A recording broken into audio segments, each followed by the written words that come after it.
Hi, friends. For our weekly devotion this week, I am revisiting our lectionary reading from this past Sunday, which is from Proverbs chapter 8, verses 1 through 4, and 22 through 31. So hear now this reading from Scripture. Does not wisdom call, and does not understanding raise her voice?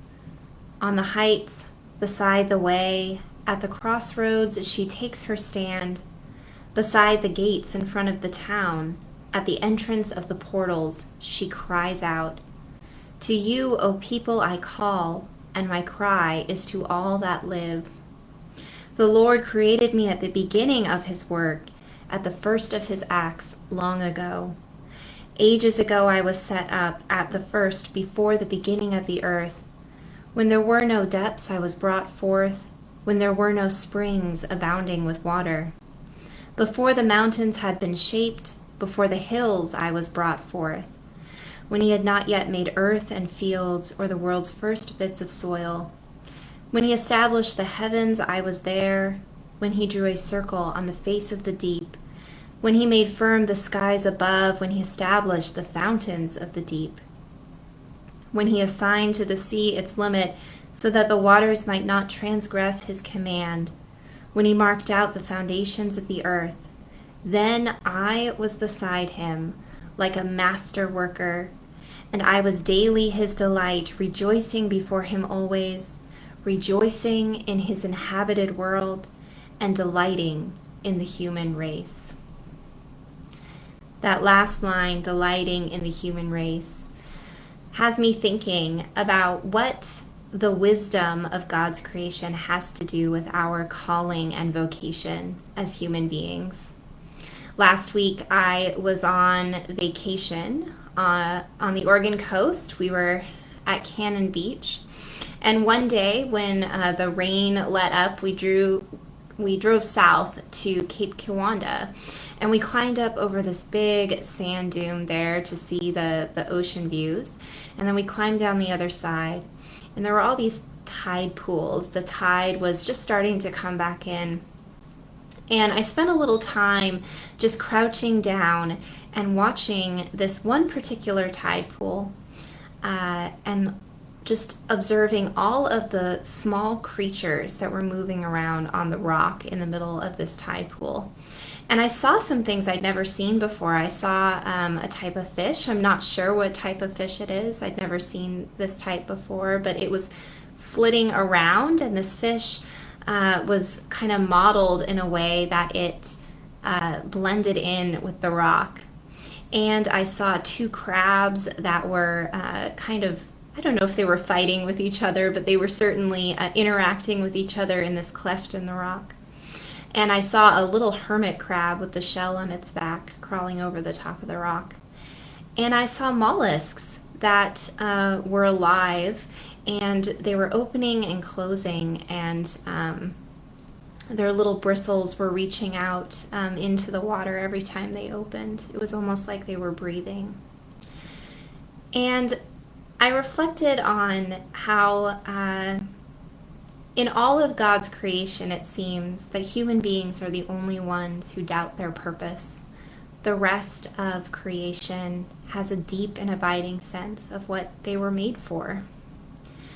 And that's what all those little critters in the tide pool that day were doing. They were doing what they were made to do. And what are we as human beings made to do? You know, often culture teaches us that, and our society teaches us that we're made to be productive, right? That we are made to bring lasting value to our world. But that's not what Scripture teaches us.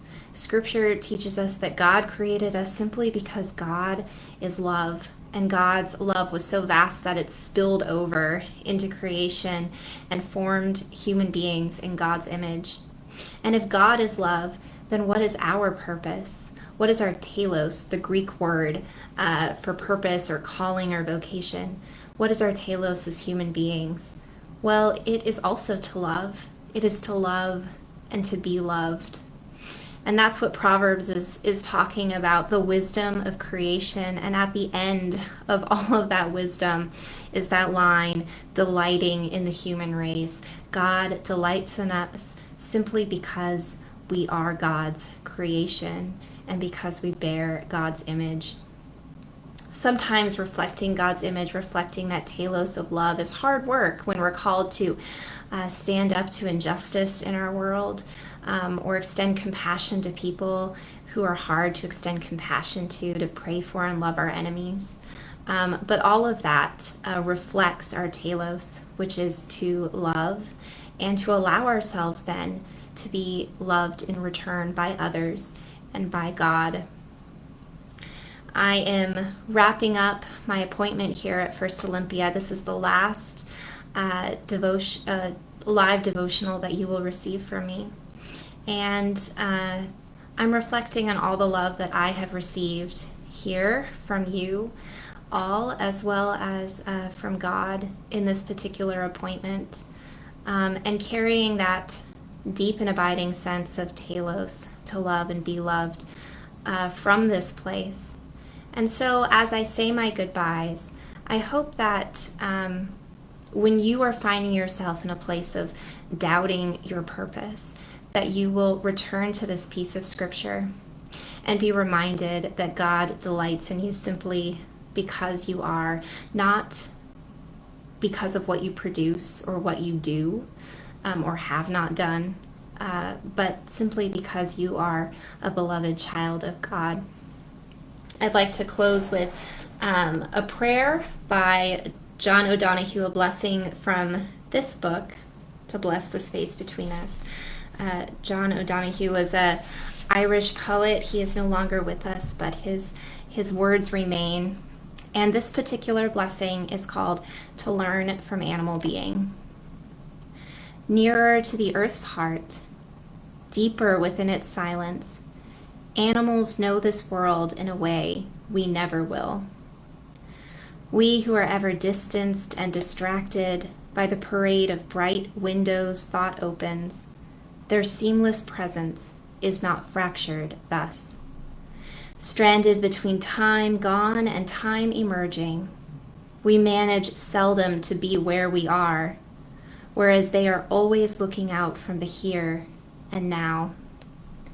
May we learn to return and rest in the beauty of animal being, learn to lean low, leave our locked minds, and with freed senses feel the earth breathing with us.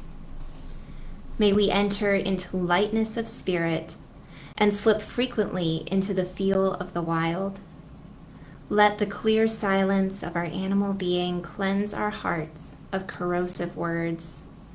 May we learn to walk upon the earth with all their confidence and clear-eyed stillness, so that our minds might be baptized in the name of the wind and the light and the rain.